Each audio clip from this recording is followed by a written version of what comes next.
All right. So today I'm going to talk about working with the thinking mind, something that we all have to do from time to time, hopefully. And I heard this quote a long time ago, and I put that as the title of my talk tonight, is the mind is a wonderful servant and a terrible master. And I want to clarify that to me, that's the thinking mind I'm talking about. So I like to think that there are two different minds. There are probably more if we want to get real nerdy about it, but there's the thinking mind that thinks and plans and rehearses and, worries and laments and remembers and gets us through our daily life. We need the thinking mind to analyze things and decide what we need to do first, when, how, right?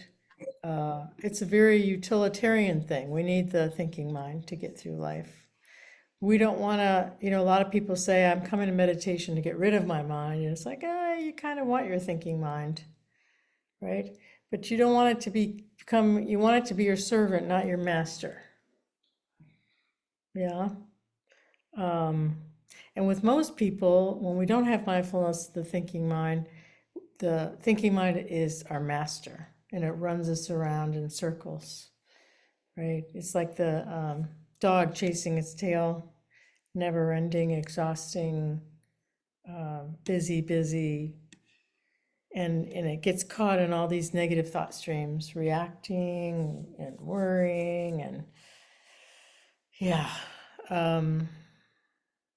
So when I first started my practice back in 1985, I was looking for relief from a lot of suffering. And the first several years I was using my anchor to actually ignore my mind. I was trying to crush the mind with my anchor. If I could just focus on my anchor a little bit more, then I won't have to deal with this thinking mind. My thinking mind was driving me crazy. And then I was taught when I started going on retreats that I'm actually supposed to bring awareness, mindful awareness to the thinking mind. I'm like, what? And what I saw was, okay, it was busy as a bee, and it loved to plan, and it loved to worry, and it loved to guess what other people were thinking, and like it knew what everyone else was thinking and feeling. It's like, wow, this is pretty arrogant. Anyhow, so I learned the nature of this thinking mind and all of its habits, and it was really important to see those. As we know, this thinking mind, when it gets busy, when it gets lost in thought, it's associated with what the neuroscientists are now calling the default mode network. The default mode network is when you get lost in thought and your thoughts are running you, you're not choosing what thoughts to think about or to focus on. And the default mode network, they're noticing cortisol, adrenaline, all the stress hormones and everything increase while you're in the default mode network of the brain, versus when you're in the mindful awareness part of the brain, associated with being fully just knowing, experiencing the felt sense or experience of, like a moment ago, I heard the air conditioning come on and this whooshing sound entering the room. And my legs felt a little bit cooler, and I'm like, oh, that was pleasant. This is the knowing mind. It's the experiencing mind, right? Not the thinking mind. And the knowing mind and just the experiencing mind and mindful awareness is associated with feeling peaceful, calm, and content. Yeah. So when we're in one mode or the other, one, we're causing stress, more and more stress for ourselves. The other, we're bringing peace and contentment and calmness to ourselves. So this mindfulness path, the Buddhist path, is a training of the mind path. The Buddha even called it that, right? What are we training the mind to do? We're training the mind, the thinking mind, to only have to think when it has to think, and to only focus on things that are going to bring it peace, contentment, and joy,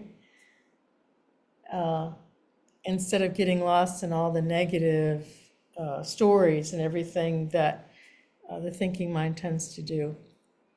And the Buddha's famous quote, "Mind is the forerunner of all things." Everything is based on the mind, is led by the mind, is fashioned by the mind.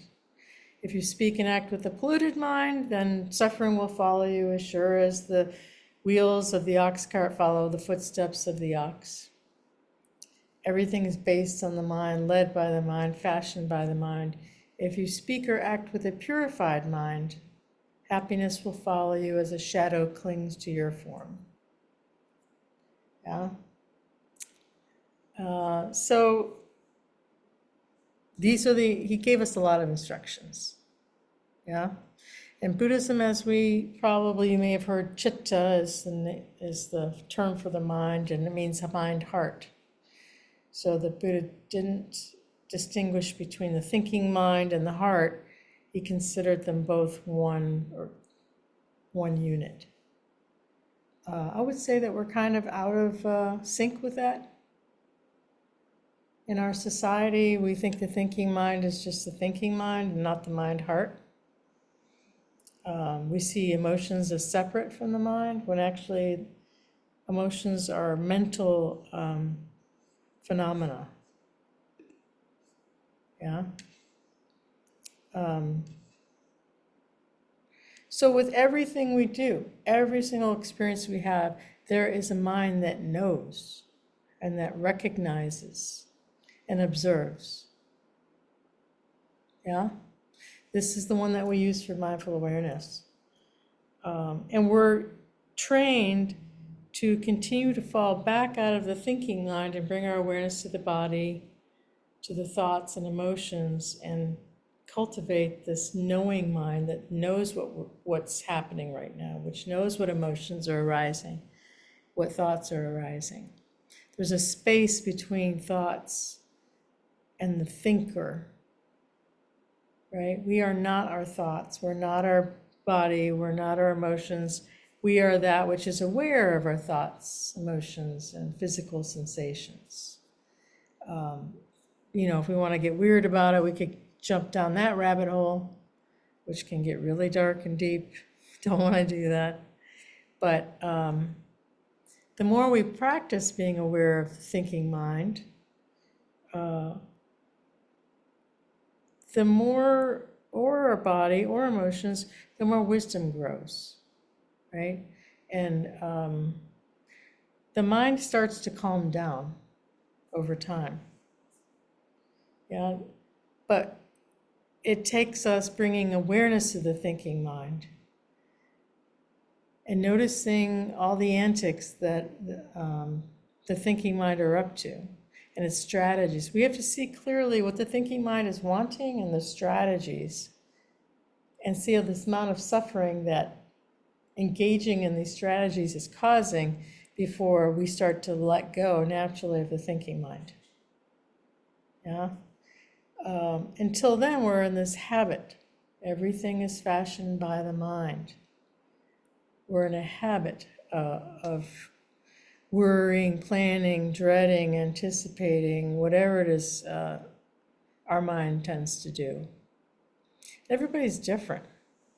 I just assumed everybody sits and worries and plans all the time. And then talking to other people who meditate, I found out there's some people who sit in fantasy land all the time, fantasizing about this and that, and craving and wanting and fantasizing. And I was like, why can't my mind do that? No, my mind's like, no. But anyhow, yeah, and we continually, it's very, it's easy for me to sit here and say, don't get lost in your stories, don't get lost in the runaway thinking, and pull back and be aware of it from afar. The truth is, our habit of mind is to get lost in everything.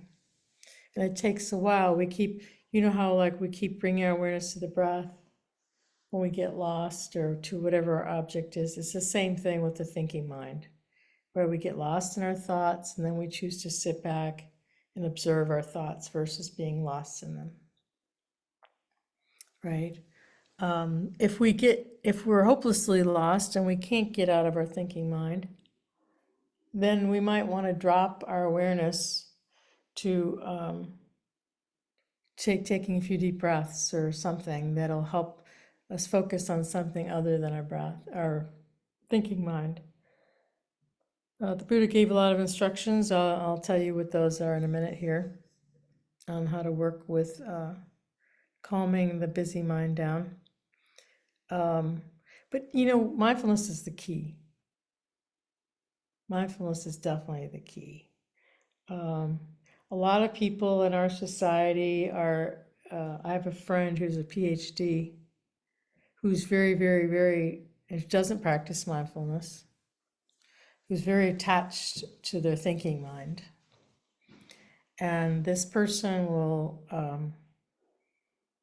in fact, there's a story this week, decided they wanted to buy a used car for one of their grown children and spent 2 or 3 days for hours a day researching different cars, used cars, and which ones to buy. Brought their child to a used car dealership and had them to several different used car dealerships. Called a bunch of different places, and then went to a used car dealership and spent 6 hours making sure that it was the right car, that it was the right loan, that every detail of that car was checked out, the engine, the tires, the body. And I said, remind me never to go car shopping with you. Right?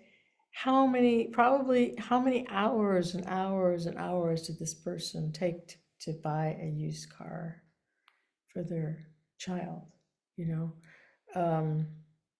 and is very proud of all the process that they've gone through to buy this used car and thinks this is the only way and has no idea how much stress all of this planning and checking and researching and questioning and that no awareness of how much stress that this process caused them. Yeah. And I'm just watching with compassion going, yeah, I used to be the same way. I was very much attached to my thinking mind.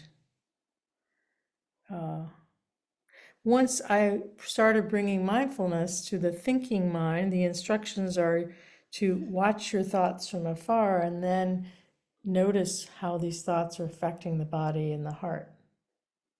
Letting go of the stories. Over and over and over again, those are our instructions. And what I saw that underneath this busy, analyzing, planning, worrying mind was so much fear. There was a whole ocean of fear. A lot of different kinds of fear. Fear of fear. Fear of making a mistake. Fear of failure. Fear of looking bad. Fear of something bad happening to me. Fear of something bad happening to someone that I love. Just a lot of fear, right? And so I had to drop underneath the thoughts and go to the fear itself that was driving all this anxious thinking for me. And everybody has different patterns. You may not have, fear driving your busy mind. It might be something else.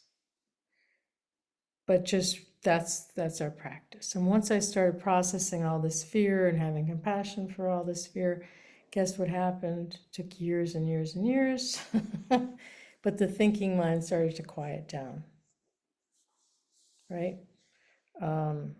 More and more and more and more. We need the thoughts. We need to pick a car.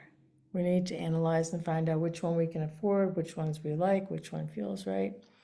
But for me, there's now that I'm mindfully aware and bring mindfulness to my body, heart, and mind, I can feel with wisdom which car is going to be right for me, or right for my child, or right for whomever.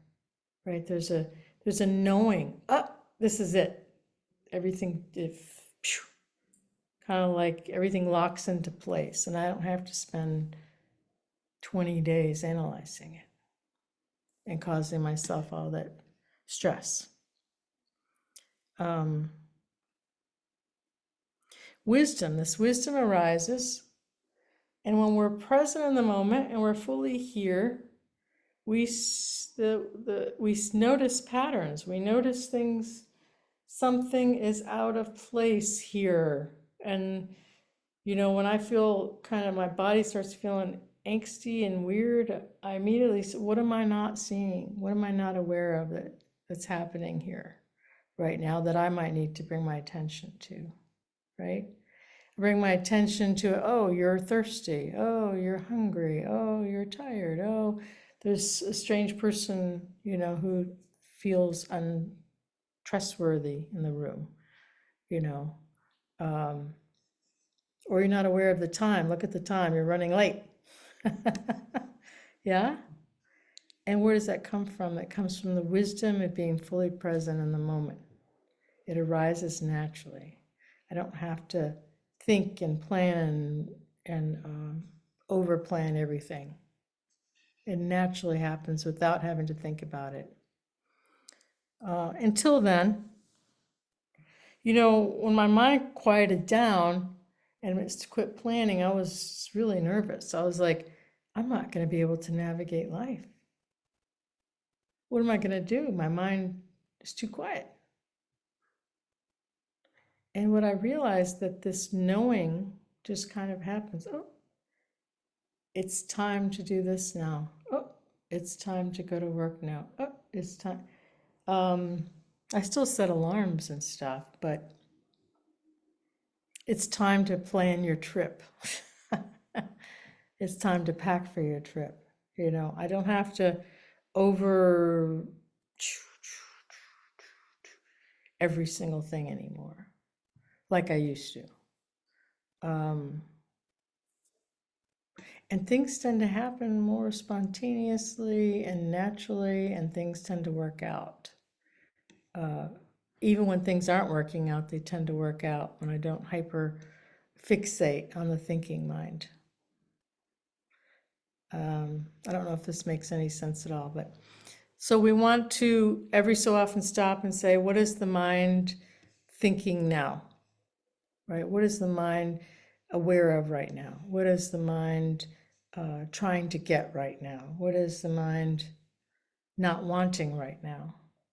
Yeah, and keep watching the thinking mind. When it's quiet, notice the oof that comes when the mind is quiet. The more our nervous system lets us know, every time the mind quiets down, the body goes, it's informing our nervous system. Actually, quiet mind is much more desirable than the thinking mind. Yeah. One of the first things I noticed was how obsessed my mind was with myself. Every thought was about me. What am I going to get? How are people going to see me? What is my future going to be like? I was like, wow, this is like a little 3-year-old stomping around worried about itself all the time. It was pretty interesting to see how self-absorbed the thinking mind was. That was unpleasant to see, but it was, it is. The thinking mind is very self-absorbed. Notice it. Notice when wisdom arises. Yeah, let me look for this. I've copied and pasted. In the instructions for mindfulness of the thinking mind, the Buddha said his instructions are to know and understand if the mind is affected by lust or not affected by lust. Know if the mind is concentrated or unconcentrated. Know if the mind is contracted or uncontracted, or distracted, or he didn't say to change what's going on with the mind. He just said know and understand that this is what's present right now. That's our job. Just know and understand what's present right now. Yeah, and understand a mind affected by anger. Understand a mind not affected by anger. Same with delusion. or the three poisons. Here's a Zen saying that I saw once that I say often. You might get tired of hearing it. One meditator turned to the other and said, "Are you not thinking what I'm not thinking?" Another quote from the Buddha: "Whatever the mind frequently ponders upon becomes the inclination of the mind." So I said we have these habits of mind, right? The more that we engage in these habits, the stronger they get. But the more we drop out of the thinking mind into awareness of it, the more we break those habits. Yeah, and this is the Vitakka Santana Sutta, the relaxation of thoughts. This is from the Buddha, his instructions. When the monk is intent on the heightened mind, there are 5 themes he should attend to at appropriate times. Which 5? There is a case where unskillful thoughts imbued with desired aversion or delusion arise in the monk while he is referring to and attending to a particular theme. Instead, he should attend to another theme apart from one connected with what is skillful. So he's saying to mindfully be aware the mind is engaged in something unskillful and choose to switch it to something skillful, to focus on something skillful, right?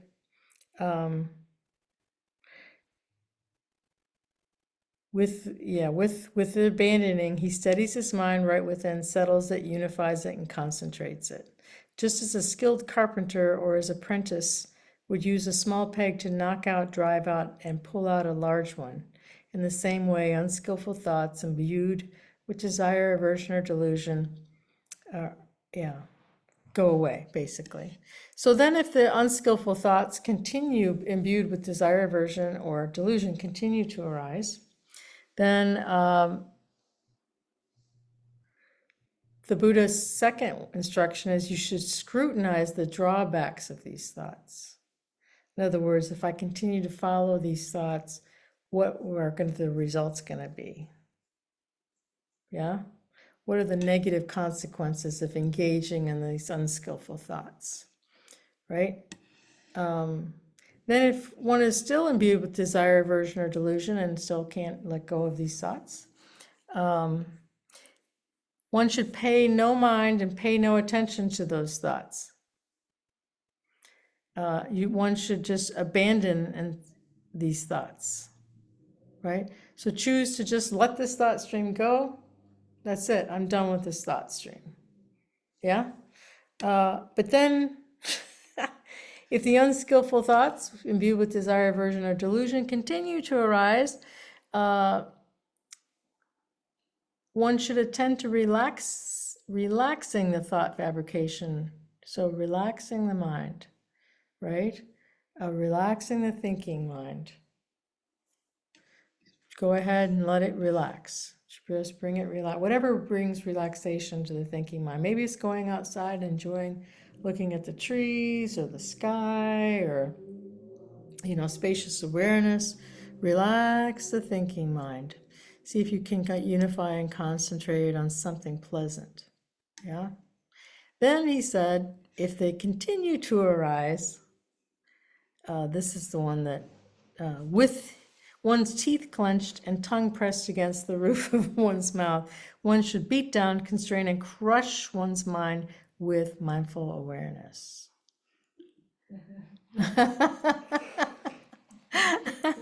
Oh, isn't that funny? So what does that mean? We call that RAIN: recognize, accept, allow, investigate, and with non-interfering and compassionate awareness. Basically, what the Buddha is saying is bring mindful awareness to the thinking mind itself and everything that it's causing. Yeah, and through direct, clear, mindful awareness, that these thoughts, their drawbacks, will subside. So he was teaching this 2,600 years ago. Yeah. If we've had a lot of trauma, you might need some help with some therapy with a therapist. Um, there were times where I would get to certain walls in my practice, no matter how much I brought mindful awareness to certain themes or fears or anger or whatever. I just felt stuck. And back in those days, they didn't say get therapy, right? But I was so agitated that I had to go get some support, therapeutic support. And sure enough, I'd use get some therapeutic support, and then I was able to move through that, what the block was that was really needing to be processed at the time, right? But true freedom comes from being at ease and at peace with whatever's occurring, even in the mind. I've noticed that the thinking mind, sometimes it stays really busy, but it stays way in the background. And I only bring it to the foreground when I actually need to think. Like, okay, I need you right now. Let's plan our packing for the trip that I'm going on this weekend. But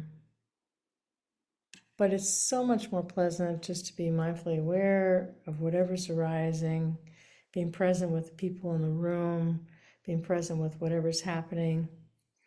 I was at the doctor's office the other day, and I'm sitting there, oh, look at all these beautiful people, and every single one of them were like this. And I was kind of sad. I was like, wow, nobody talks to each other anymore. Everybody's obsessed with their phones. Yeah. But there's a lot of peace that comes from just being fully present with whatever's arising and whoever's in front of us. Yeah. Deep joy pervades all experience. So thank you for your attention, your listening. I'm sure there's a lot that I did not get to share about working with the thinking mind.